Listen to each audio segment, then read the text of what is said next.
Over the last few years, fans have watched the Justice League and the wider DCEU come together. But that's only the beginning of Warner's plans for worlds of DC domination. So just what is there to look forward to in the years to come? Here's a few of the most exciting DC movies slated for release.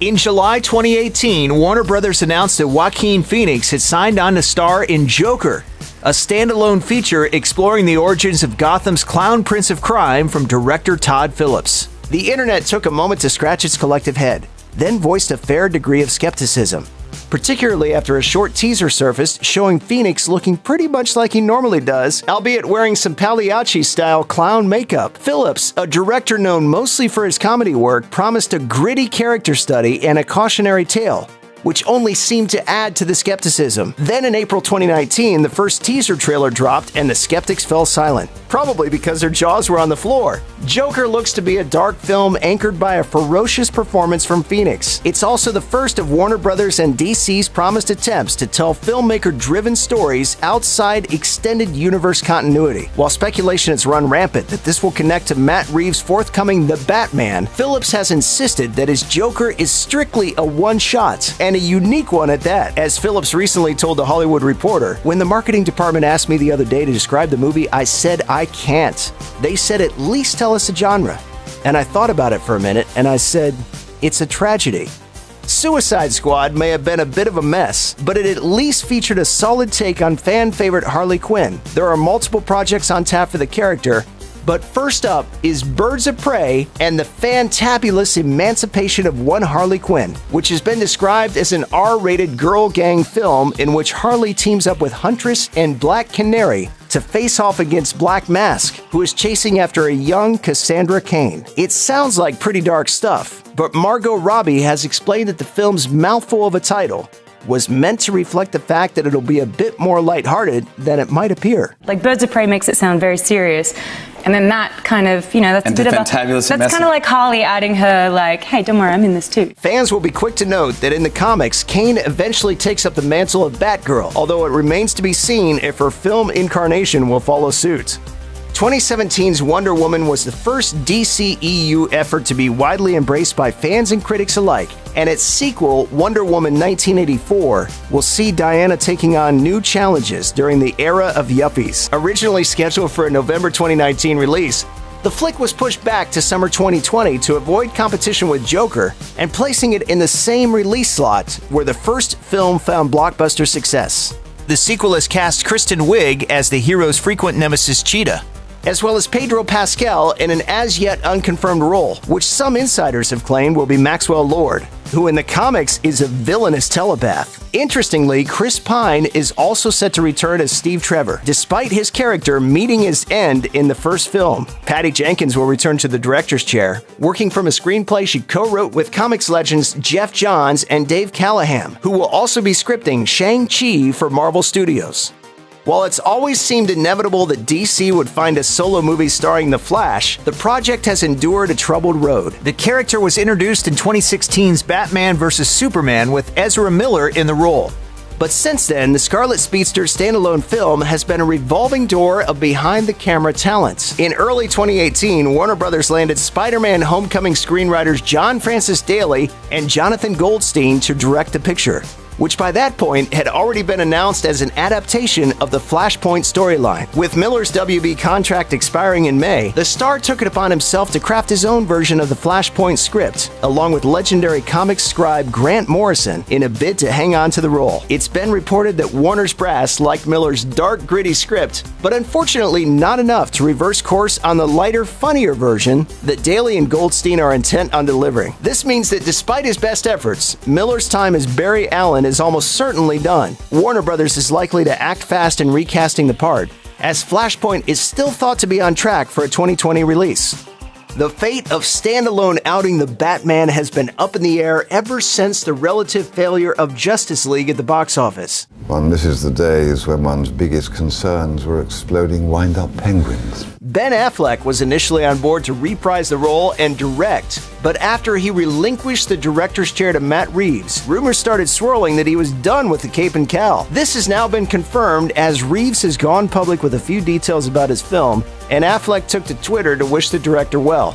Although the story will focus on Bruce Wayne's early years as a costumed crime fighter, Reeves has gone on record saying that it won't be an adaptation of Frank Miller's Year One comic storyline. He's also confirmed that the film will indeed show a connection to the rest of the DCEU, which may or may not have something to do with Joker. Production on The Batman is slated to begin in November 2019. Marvel fans rejoiced when it was announced in March 2019 that James Gunn had been reinstated by Disney as director of Guardians of the Galaxy Volume 3. Unfortunately, they're gonna have to wait for him to finish up one other project first, The Suicide Squad, which he was hired to write and direct during his brief exile from Marvel. With the project firmly in Gunn's capable hands, this new squad is shaping up to be not so much a sequel as a soft reboot of the story, so we'll be seeing some new faces when the film drops in summer 2021. So that's it? What, we some kind of Suicide Squad? Foremost among these is Idris Elba, who may be taking over the role of Deadshot from Will Smith. Gunn is said to be drawing heavily from the anti-hero team's Deadshot-centric 80s comics run, with the mercenary serving as a sort of mentor figure to the assembled baddies. Among the other characters rumored to be appearing are Ratcatcher, a former exterminator who commands armies of rodents, King Shark, a humanoid shark, Polka Dot Man who can use his wardrobe's spotty adornments as weapons, and Peacemaker, a vigilante so dedicated to peace that he'll kill. Sounds like a James Gunn joint through and through. Jason Momoa's appearance as Aquaman in 2017's Justice League was received well, even though the movie itself underperformed at the box office. But then a funny thing happened. James Wan's Aquaman, again featuring Momoa in the role, became a smash hit, raking in over $1 billion worldwide and becoming the highest-grossing film in the DCEU. It didn't take long for Warner Brothers to determine that they had a hot property on their hands, and in February 2019, it was confirmed that a sequel is in the works. The first film's co-screenwriter, David Leslie Johnson McGoldrick, is already hard at work on the script, and Wan will be returning as a producer, although it's unclear if he will direct. As for Momoa, nothing is set in stone, but given his intensely charismatic performance and wholehearted commitment to the role, it's unlikely that the project would be moving forward if he were not on board. If nothing else, Warner Brothers is definitely taking their time to make sure they get this one extra right. Aquaman 2 splashes down in theaters on December 16, 2022. Back in 2014, Dwayne Johnson was handed the role of Black Adam during the first round of casting for Shazam, but his involvement was scrapped when the filmmakers decided on a more lighthearted approach to that movie. As producer Hiram Garcia explained to Collider, it was also determined that Black Adam was compelling enough to support a feature of his own. Garcia said, "We were just realizing that both characters are so special that we didn't want to compromise either of them by cramming them both into the same movie. We're actually very deep into a script on it right now, which is coming along really well." In an Instagram post in April 2019, Dwayne Johnson confirmed that due in large part to the success of Shazam, production on the flick is expected to finally begin in 2020. Warner Brothers hit a bit of a roadblock when it came to meeting its scheduled July 2020 release date for Green Lantern Corps. The film was set to feature a script by David Goyer and Justin Rhodes. The script they'd prepared featured Hal Jordan and John Stewart as the primary lanterns and had been described as lethal weapon in space, which admittedly does sound pretty awesome. That script has since been scrapped. Acclaimed comic scribe Jeff Johns, who made his name writing the world of Green Lantern for several years, is now attached to rewrite the script from page one. He says it will be very much akin to what he recently did with DC's Rebirth Initiative, and that it's going to celebrate the mythology and reinvent it in a different way. Justice League may have been a resounding disappointment, but with the DCEU having finally found its footing with the critical and financial success of Wonder Woman and Aquaman, that doesn't necessarily mean that another go-round isn't in the cards. Indeed, the sequel could be seen as an opportunity for Warner to make good on the things they got wrong the first time. But the big question is, will the movie shift the focus to the more successful DCEU movie characters? You know, instead of the ones whose mothers share the same name. Why did you say that name? Some have speculated that Aquaman director James Wan would be a perfect fit to take on a Justice League sequel, especially now that Zack Snyder is officially out of the picture. For his part, Aquaman star Jason Momoa loves the idea of a sequel and has theorized that Black Manta could assemble the Legion of Doom. He told the Toronto Sun, "Seeing all the bad guys together and seeing us come in would be awesome. I'd definitely like to come riding in on a tidal wave to whoop some ass." Ride ain't over yet. My man.